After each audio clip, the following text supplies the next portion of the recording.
अपनी ये विदाई तो छोड़ो, अपनी ससुराल वाली विदाई तक याद रखो, ठीक है, और उसके बाद भी याद रखो। तो एक बार ताली बजा दी।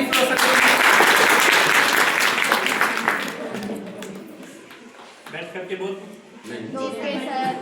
मैं सर की कुर्सी ना आगे डाल देता हूँ, आप कंफर्टेबल होकर सर लाइन में रहे sir. Thank you very much support के लिए। बहुत शुक्रिया हमारे सास सर का, ड्राइवर सर, हमारे अच्छे सलाहकार, हमारे दोस्त, हमारे यार, फ्रेंड, हमारे स्टाफ। हम कुछ भी नहीं हैं इस पूरी संस्था को चलाने के लिए, हम कुछ भी नहीं है जब तक हमारा स्टाफ हमारा साथ न दे। हमारा स्टाफ का बहुत बड़ा योगदान है इस संस्था को चलाने में, हमारा साथ देने में। आप जो भी कुछ हैं आज हमारे स्टाफ की वजह से हैं, हमारी वजह से नहीं है, जितना हमारे स्टाफ की वजह से हैं। जो आपके टीचर्स हैं वो इतनी लगन से, इतनी मेहनत से आपको पढ़ाते हैं, और पढ़ाना ही नहीं है, उनके दिल में ये भी होता है कि हमारे स्टूडेंट, हमारे छात्र जिनसे वो पढ़ रहे हैं वो कहीं ना कहीं गलत दिशा में ना चले जाएं, इसका भी वो बेखूबी ध्यान रखते हैं। क्योंकि अगर हम गलत दिशा में जाते हैं कहीं भी, तो ये बदनाम की ये सारी चीज़ें आपकी नहीं है, ये हमारी भी जुड़ी हुई है। स्टाफ सोचते हैं ऐसा, टीचर सोचते हैं। जब टीचर को वो चीज़ें फील होती हैं तो वो जो है हमें भी अच्छा नहीं लगता। आपको गलत होगा, हमारे स्टाफ को भी गलत होगा, फिर उसके बाद फिर हमारे तक भी बात पहुंचती है, हमारी संस्था बदनाम होती है। तो इसलिए हमारा इतना बड़ा स्कूल तो है नहीं कि हम उसमें जो है कहीं भी रह रहे हैं, बच्चे हमारे कहीं भी रह रहे हैं, सबके सामने होते हैं, पूरी क्लास हमारी खाली नहीं रहती है। क्लास में हर एक टीचर होता है, कोशिश भी हम यही करते हैं कि कोई क्लास खाली ना हो, ठीक है। दूसरी ये है कि आप लोगों के दिमाग में जो चीज़ें चल रही हैं, अभी सास सर बोल रहे थे, ड्राइवर सर भी बोल रहे थे, हमारे सर ने भी, सब ने कुछ ना कुछ बोला। जितना भी उन्होंने एक्सपीरियंस किया है वो आज छुपा नहीं रहे, वो आज आपके सामने रख रहे हैं। हमारे सलोनी मैडम ने भी वो सारी चीज़ें बता दी जो उन्होंने अपने पीरियड में, अपने टाइम में महसूस की होंगी।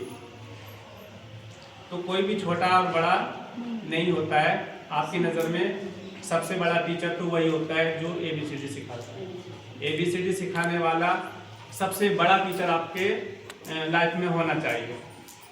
सीखते हुए को तो कोई भी सिखा दे, लेकिन जो अननोन है, जो घर से आया है, जिसको कुछ पता ही नहीं है, तो सबसे बड़ा काम, सबसे बड़ा टीचिंग काम तो छोटे टीचर का होता है, जो बेचारा छोटी क्लास के टीचर हैं, छोटी क्लास को पढ़ाने वाले, उनका बहुत बड़ा योगदान होता है। वहाँ से हमारी सीढ़ी बनती है, वहाँ से बच्चे जो है आज यहाँ तक, इस मुकाम तक पहुँचते हैं। उनका जैसा बेसिक होगा, जैसा फाउंडेशन होगा, वैसे ही उनका स्टैंडर्ड होता है।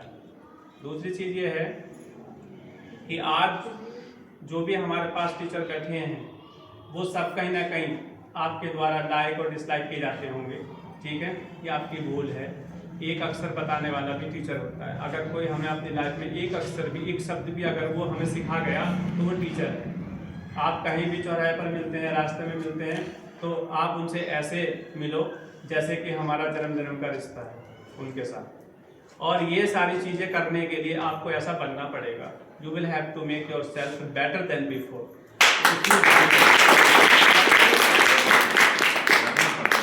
आपको करना पड़ेगा। ये आपका व्यवहार जो है आपको सिखाएगा कि हमें कैसा बनना है।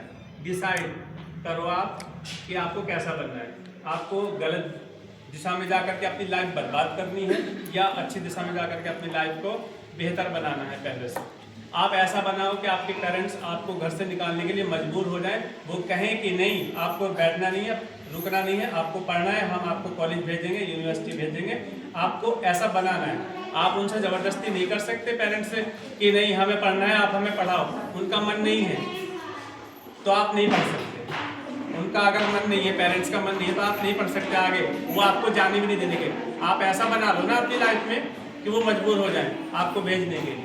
आप समझ रहे हैं ना मैं क्या कह रहा हूँ? yes. ऐसा कर लो।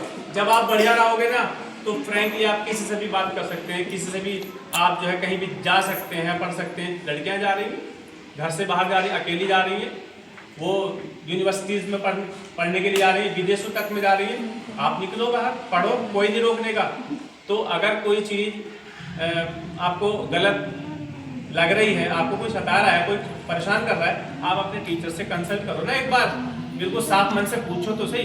कहो टीचर से अपने कि सर मुझे ये दिक्कत है। अगर वो आपकी चीज़ सॉल्व ना हो तब बताओ। अगर आपके मन में कोई चोर है तो उसके लिए हम भी कुछ नहीं कर सकते। आप फ्रैंकली रहो। आप देखो कि कितना अच्छा प्रोग्राम किया आपने यहाँ डांस किया, चाहे वो किसी भी तरह का डांस किया, कोई हुआ कुछ, सब अच्छा रहा। अगर आज यहाँ लड़के होते, मैं उन लड़कों को इनवाइट कर लेता पार्टी में, लेकिन इसमें मेरा फायदा नहीं होता, आपका बहुत बड़ा नुकसान होने वाला था, बहुत बड़ा नुकसान। आप सोच रहे हैं कि वो हमारे क्लासमेट हैं, हमारे बढ़िया हैं, बढ़िया तो हैं, लेकिन उनकी छोटी सी गलती आपकी लाइफ बर्बाद कर सकती थी। उस चीज़ से बचने के लिए हमने आपको सेपरेट खूब हंसने खेलने का मौका दे, प्लेटफॉर्म दिया। वो चाहते तो अपनी भी पार्टी कर सकते थे, लेकिन उन्होंने की नहीं।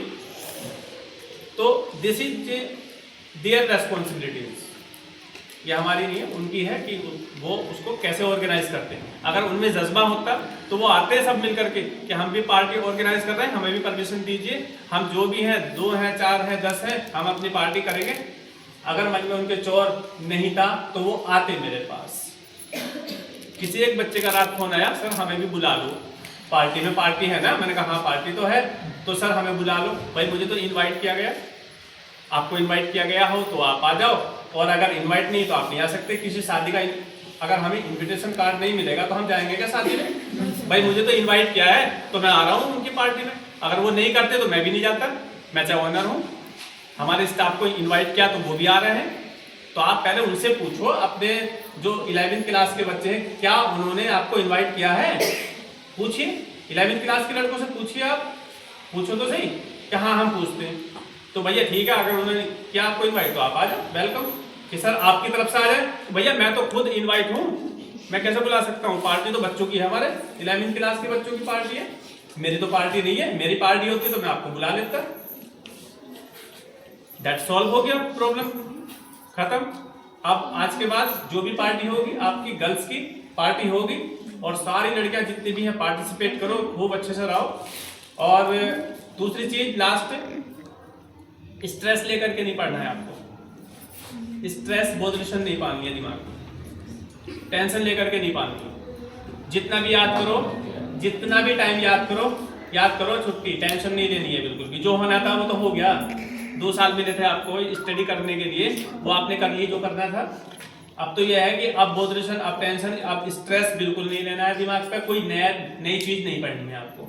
जो चीज आपके पास है बस उसको ही दोहरा लो, एक बार देख लो अच्छे से। कोई नई चीज के चक्कर में पढ़ोगे तो वो जो आपने सीख रखा वो भी आपके पास से चला जाएगा।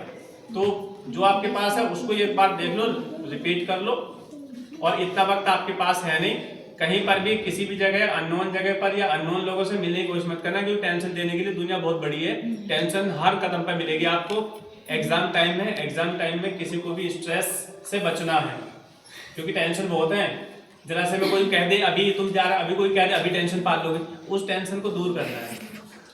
अपने घर पर रहो आराम से। कोई गाइडेंस आपको लेना है, कुछ करना है, आप स्कूल में भी आ सकते हैं पूछने के लिए। ऐसा नहीं कि आपकी विदाई होगी, आपका काम खत्म हो गया, अब हम तुम कोई नहीं लगते आपस में। आप आ सकते हैं, पूछ भी सकते हैं, आप व्हाट्सएप कर सकते हैं।